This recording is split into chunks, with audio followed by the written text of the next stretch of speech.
District of California, on behalf of independent Chevron gas stations and standard stations throughout the West, invite you to Let George Do It.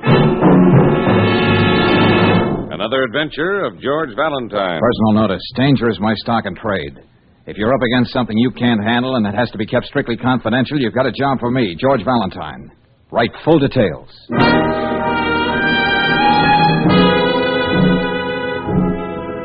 Dear Mr. Valentine, the day after tomorrow, a boy 16 is getting out of a work camp after a year. Instead of trying to get a new start, he swears he's going to do something that'll take him right back there again, or even worse. You've got to help him. You've got to save him from himself. I don't have much money. I'm only 16, too. Only 16, too. But I'll work the rest of my life paying you if you'll do everything you can to help Eddie. I'll be waiting for you tomorrow morning at 7 in front of the Lincoln statue in Chelsea Square Park. And it's just signed Emily, George. Yeah. Chelsea Square Park, huh? Brooksy, that's right in the middle of that slum jungle where those so-called wolf packs have been running wild. Yes, and kids just about this age. Always good for an editorial. Young hoodlums, a challenge to society. Well, that's where it usually ends. Brooksy, looks like we're going to be on the job early tomorrow morning.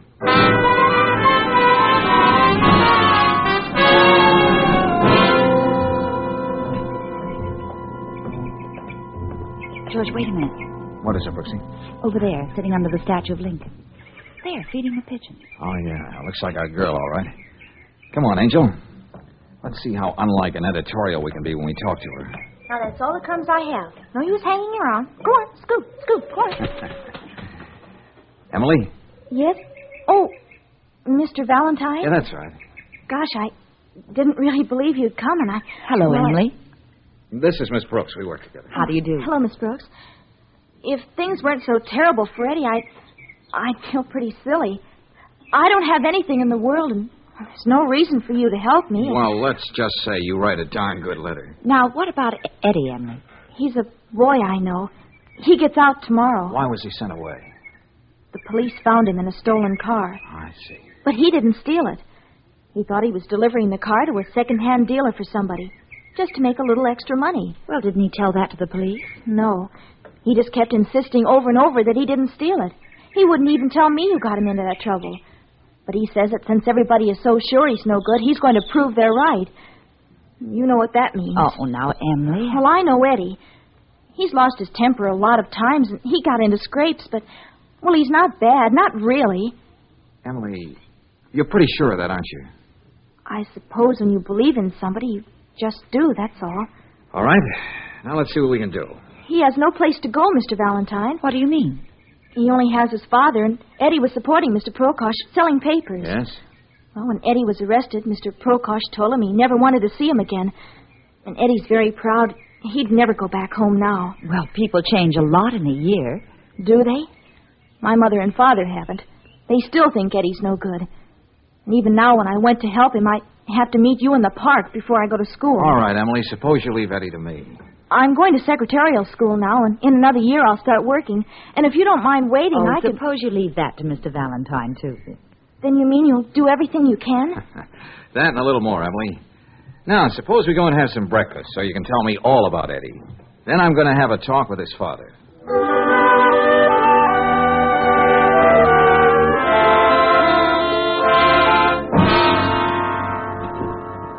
I don't care who you are. I want to hear nothing about my son. I got no son. Now get out of my house. Now, just take it easy, Mr. Prokosh. Look at me, mister. You see this crippled leg? I got that making honest living. Honest living. I know. That's dreadful, Mr. Prokosh.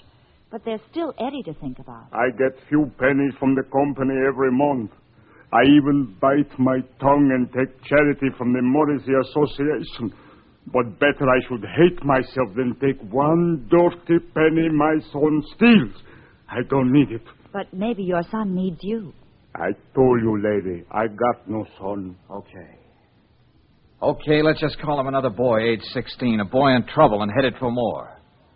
But not everybody's sold off in the way you are, his own father. You know, Mr. Prokosh, you can worry so much about being right that you can be wrong. Right?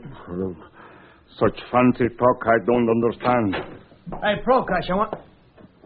Oh. So you got company, huh? What you want in my house? Tell these characters are blown. There's something I want you to tell me. Just who is this imitation Bogart? His name is Dan Lucas. He's the worst hoodlum of them all.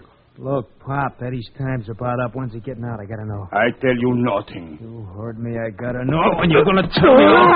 You what? Let go. That flashy tie you're wearing. You don't knot it half tight enough, so I'm gonna help you. And it's not good manners for a tough guy like you to be pushing helpless people around. Now, you see what I mean, Stanley? George, look out! See the kind knife he carries? Yeah. Not the kind you peel potatoes with. Why, I ought to... George, let go of him. I just got one thing to say to you, mister. Stay out of this neighborhood after dark if you want to live. Which way do you want to go downstairs, on your head or on your feet? I ain't through with you. You need a Prokop. Beat it. Take that collapsible stiletto with you. Let's hope the cops find it on you. Still have nothing to say to us about Eddie, Mr. Prokosh? Nothing. You see the kind friends he has? I would rather die We than... know. All right, let's go, Brooksy. There's one more place I'd like to stop before we meet Eddie tomorrow.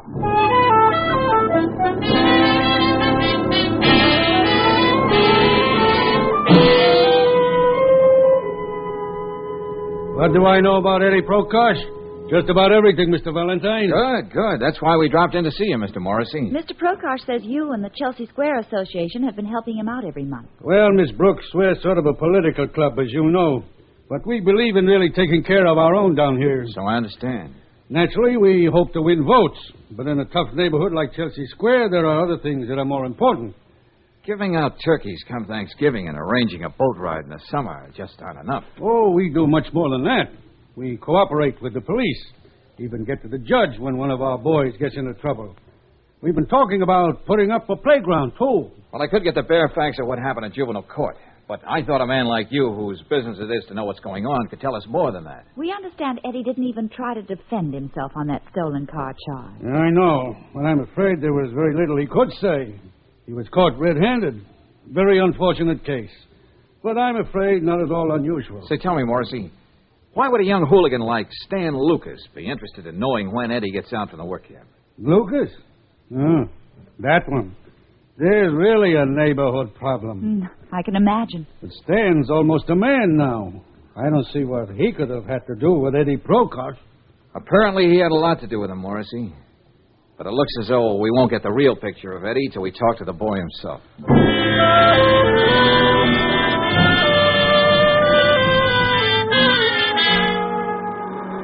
Hey, how about a lift, mister, huh?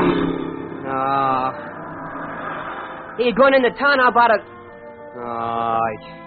Why knock yourself out, kid? I'm going back to town. I'll give you a lift. What? Oh, I didn't see you parked under that tree. Hop in, Eddie. Okay, thanks. What? How did you know my name? I've been waiting for you, kid. But we'll go into all that later.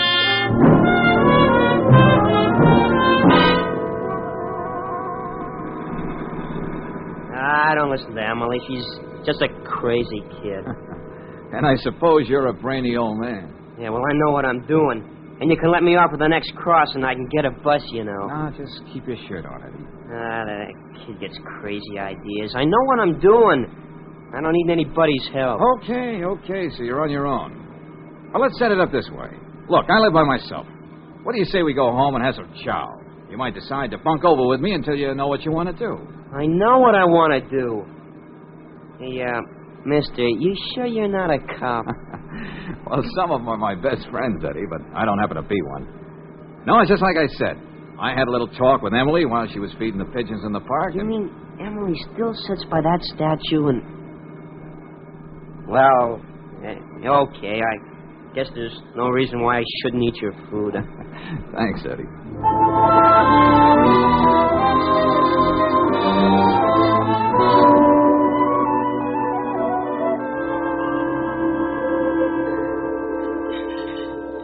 There's only one thing a woman likes better than to see a man clean up that last drop of gravy on his plate. Oh, what's that, Brooksy? Two men doing the same thing. Yeah, I sure packed away a lot, didn't I? That's why I was here, Eddie. Go on, rave some more about my cooking to Mr. Valentine. It may help. See you in the office in the morning, George. Glad to met you, Eddie. Yeah, me too, Miss Brooks. Well, thanks, Angel, for being chief cook and bottle washer. Ready to see those dirty dishes in the sink. Good night, George. Oh, Mr. Valentine. Yeah, Eddie? Thanks a lot for the meal, but I gotta get going now. No, Eddie, no. You're going to stay right here tonight. Now, look, I said it. You're stewing about something. You can't wait to get it out of your system without thinking of the trouble it's going to cause everybody, including yourself. Will you stop preaching at me? You got no right just because you give me a meal. I'm getting out of here. Not tonight, you're not. Now, look, kid, give yourself a chance to sleep on it. You may feel differently in the morning. I'm leaving by that door, so get out of my way. Now, I don't want to have to get tough with you, but... Yes? Okay, you asked for it. Sorry, Eddie. Oh. Asked for it, too. Oh, what happened? Just a little judo trick I had to learn once. Oh. Yeah, it came in pretty handy at Salerno. Hey, you mean you were in that fight in Salerno? That's right. And the guy coming at you wasn't supposed to land on a nice, soft couch like you just did. Oh. Well, Eddie, there's no reason why we shouldn't settle down and listen to fights now. Oh, yes. What? When you do go to bed, just remember, I'm a very light sleeper. So? So, don't get any fancy ideas about running out on me.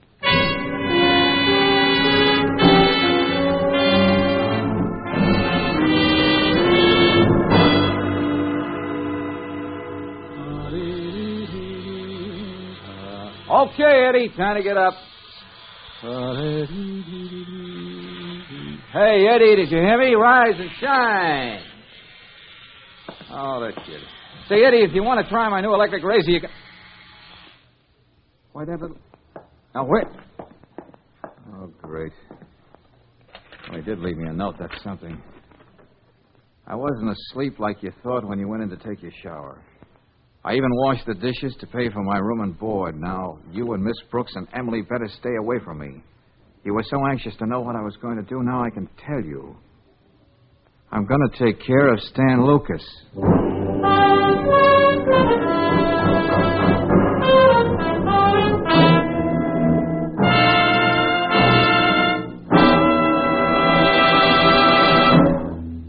We'll return to tonight's adventure of George Valentine in just a moment. Meanwhile, a word about wear and tear. Most motorists believe, and quite naturally, that automobile engines wear out faster when they're running. But that's not true. Your car faces its biggest danger when it's standing cold. For that's when rust, caused by condensed moisture inside cylinders, starts to work. And that's where RPM Motor Oil can help you avoid a repair bill. RPM's special compounds keep a rust-proof oil film on all engine parts all the time. Whether your car is running hot or standing cold, RPM clings stubbornly to vital wear points. And consequently, rust never has a chance to get started in your car. No wonder it's the 2-to-1 choice of Western motorists.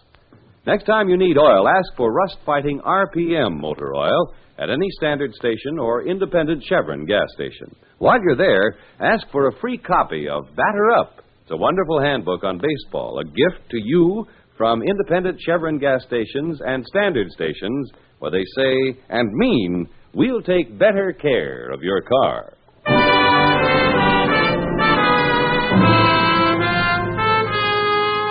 Now back to tonight's adventure of George Valentine and to Chelsea Square, a jungle of tenements in the middle of the city and a wolf pack of boys stalking the streets. That's the background for George's present job. The specific challenge to keep 16-year-old Eddie Prokosh from committing a serious crime as he promised. Good morning, George. Huh? Hey, you only shaved on one side of your face this morning. Okay, so that's the side you can kiss me on. But look, we're in trouble, Angel. What? Yeah, playing Big Brother a la Spencer Tracy didn't work out. Eddie beat it while I was shaving. All right, darling, take it easy. He left this little note. He's out on the prowl. To quote, he's going after Stan Lucas. Oh, no. Yeah. I've got to stop him somehow, Brooksy. If I only knew where to find him down there in that Chelsea district. What pool hall, what dark alley, what hallway. And Stan with that knife. What can we do, George? Well, I'm going to have another talk with Eddie's father. Look, you find Emily. But where? Well, she gave us the name of the secretarial school. Call her. Get her to meet you in the park. Maybe she can give us a clue on how we can find Eddie. Okay, George. And remember, Brooksy, it's a race against time.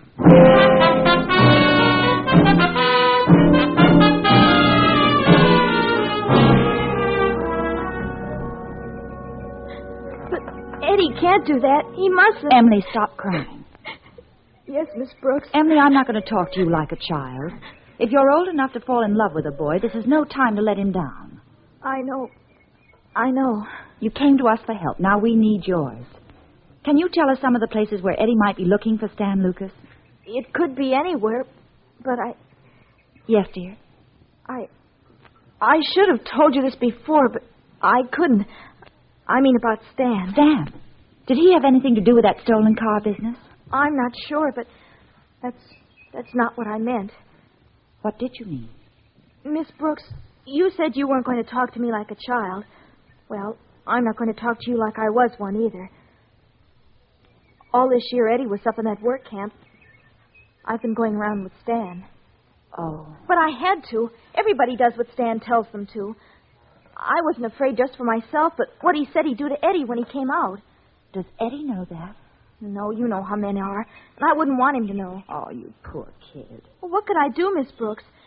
Stan said he could even stop the few dollars Mr. Prokosh gets from the association. And he needs that money to live on. Dan was just talking.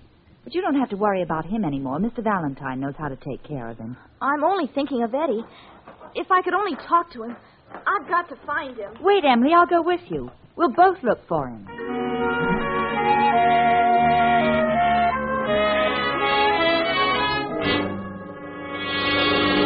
All I want to know, Mr. Prokosh, is whether Eddie's been here or not. He knows better than to come here. Oh, yeah. And I suppose that makes you a great father. Hey, look, Eddie's wandering around. A few words well chosen might save his whole life. And all he gets is a door slammed in his face. I got nothing more to say, Mr. Valentine. Well, I have one more thing to say. Your son's out to kill somebody. K-I-L-L. That's the kind of thing you get the big rap for, even a kid of 16. My Eddie, he would not...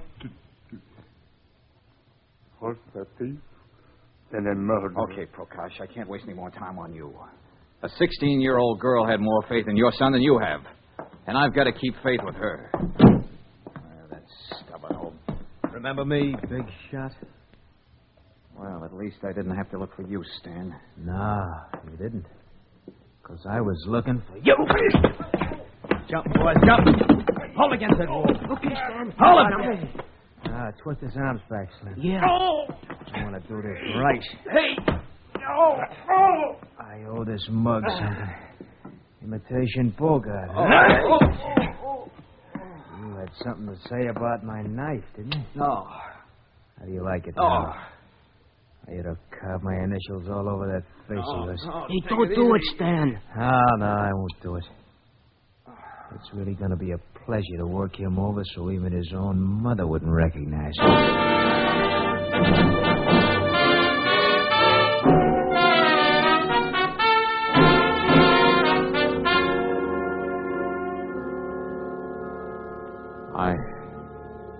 I know my diction isn't very good, Lieutenant Riley. Valentine, what's the matter with you? Where are you? Just about got to the hall phone. Look, you got to do me a favor. Yeah, sure. But what's wrong with you? I thought I could keep the police out of a boy's life, but it's way over my head now. I need your help, Lieutenant. Okay, shoot. Look, pick up two boys down on Chelsea Square fast. Eddie Prokosh, about 5'8", freckles on his nose, wears a leather jacket. And Stan Lucas, get it? Stan Lucas, yeah? He's a dirty, vicious little... Oh. Valentine, you stay where you are. Don't worry, Lieutenant. I can't help myself.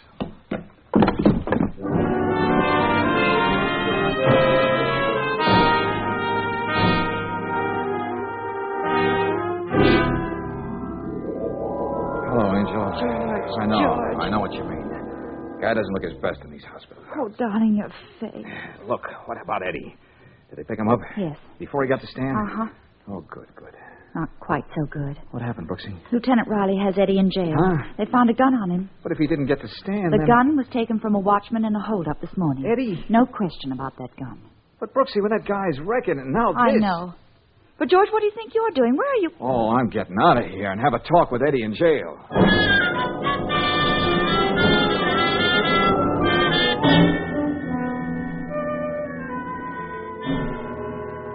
Eddie, you gotta talk. What about you and that watchman? What difference does it make what I say? Nobody will believe me. Come on, Eddie, come on. Oh, I bought that gun from Swenson, the pawnbroker, just a couple hours ago. What? Yeah, I was going to use it on Stan. Well, didn't Lieutenant Riley check with the pawnbroker to see if your story was right? Yeah, sure, but Swenson told him he hadn't seen me since I was sent away. Uh-huh. Shouldn't be any surprise to me. I should be used to getting framed. Now, look, you told me the truth, huh, Eddie? I tell you, I was nowhere near that factory this morning. I was out looking for Stan. And it was Stan who framed you on that hot car deal. That's right. Well, why didn't you say so when you were arrested? Well, what proof did I have? He would have lied his way out of it. And he wanted to get rid of me so he could have Emily for himself. Yeah, I know all about her going on with him while I was away. One of the kids up at camp told me. Now, wait a minute, Eddie. You got Emily all wrong. Yeah, You know why Emily was going out with Stan? She explained all that to Miss Brooks. I'm not interested. She was afraid of what Stan would do to you when you got out. And he said he could stop the allowance your father was getting every month. What? What's that? You heard me, Eddie. If Emily were giving you a runaround, she wouldn't come to me to keep you from making a darn fool of yourself. Yeah, but... nobody does anything for anybody unless there's a payoff in it somewhere. Nobody gives a good hoot about me anyway. Look at me, tough guy. My face, I mean. Stan and the gang did give you a good going over, didn't they? Oh, yeah. Very artistic job. You think I'd look like this if I didn't give a good hoot about you? Well, and I suppose the payoff on this for me is going to be $1 million. I'm sorry, Mr. Valentine. Okay, Eddie, we understand each other. Now, I'll show you how much I believe in you. Here, take this. A knife? Yeah, that's right. Wolfpack style. A la Lucas. I don't get it. I'm going to talk to Lieutenant Riley. And you're going to have a chance to talk to Stan alone in his cell when they bring him in. You mean you're going to let me loose with him? With this? That's right, Eddie. Oh, that'll be just dandy with me. Now, look. We've got to get Stan to talk, and he's not giving out for the police or for me. You're the only one who can make him talk. Now, you listen closely.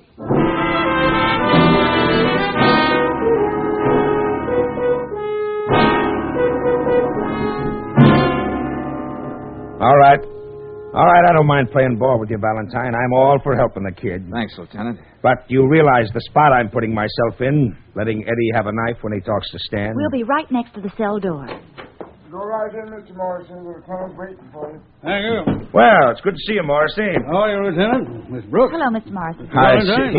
I see they're keeping you stepping down there in Chelsea Square. I'm afraid so, but we do our best.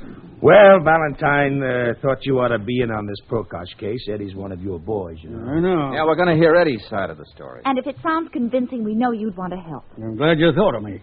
Okay, let's get going. Sergeant, bring the Prokosh boy to cell 9. We'll be right there.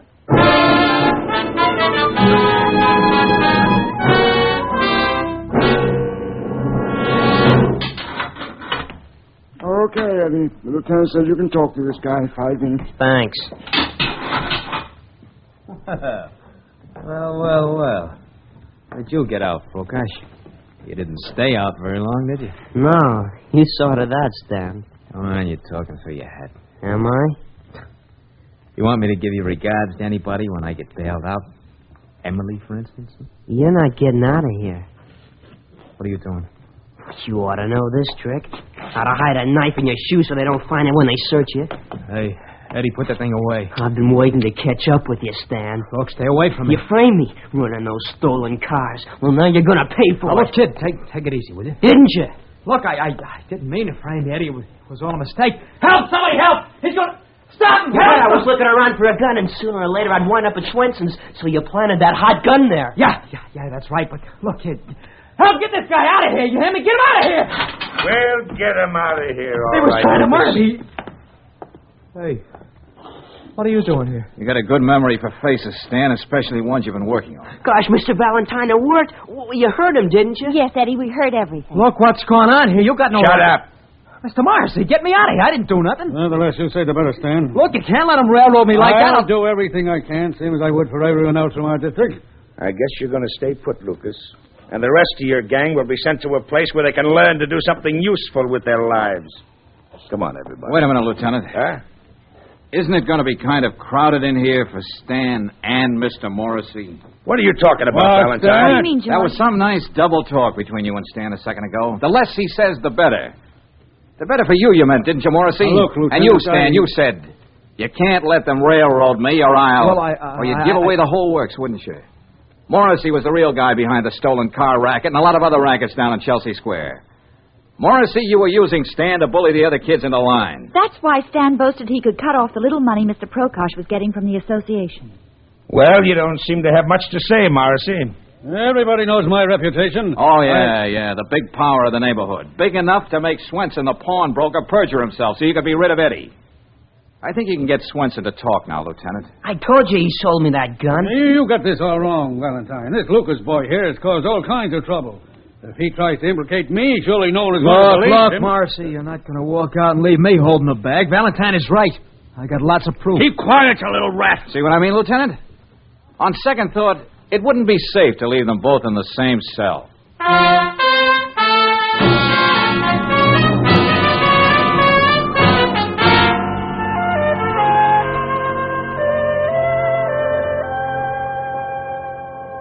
Mr. Valentine, what's that saying about an old fool? Well, I don't know about that saying, Mr. Prokosh. Why not settle for another one? Better late than never. Except for you, I would have made a terrible mistake. Thank you. George, come here. Ah, what is it, Brooksy?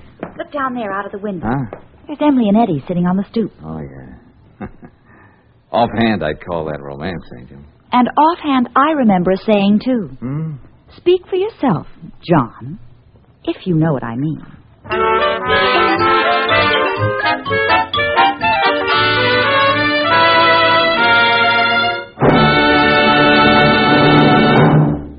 And now, a message of importance to motorists. The merry month of May means a merry vacation for a lot of folks. And if you're one of them, here's the way to start out safe as well as happy. Just make sure your car gets a vacation check at a standard station or an independent Chevron gas station. Do this a day or two before you start out. When the men at these service stations inspect your tires, battery, crankcase oil, spark plugs, all the vital parts, they give your car the same thoroughgoing care they'd give their own. While you're getting this important vacation check, get a new keyless gas cap, too.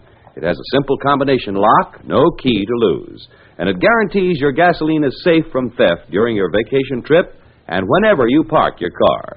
Keyless, self-locking gas caps are another better motoring item available at independent Chevron gas stations and at standard stations where they say and mean, we'll take better care of your car.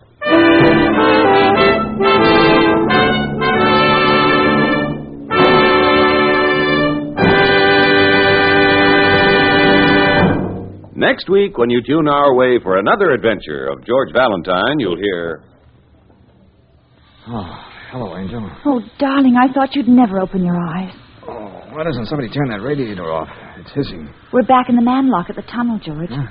Oh, what happened? Well, you were down here this morning, and you must have come up too quickly, and you got the bend. Oh, yeah, I remember now. And coming up, and then everything went blank. There was another accident in the tunnel. What? Oh, hey, I'm beginning to remember a few things now. And I'm pretty sure I know what causes these accidents. Brooksy, quick, help me over to that phone.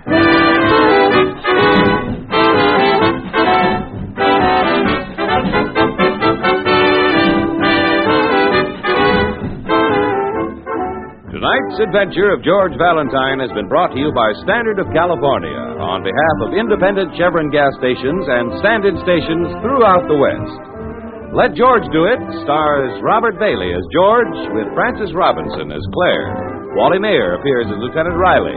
Tonight's story was written by David Victor and Herbert Little, Jr. and directed by Don Clark.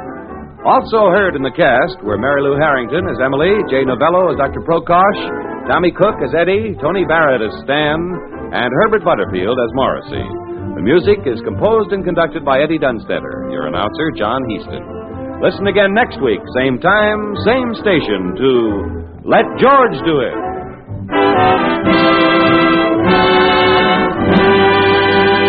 The Mutual Don Lee Broadcasting System.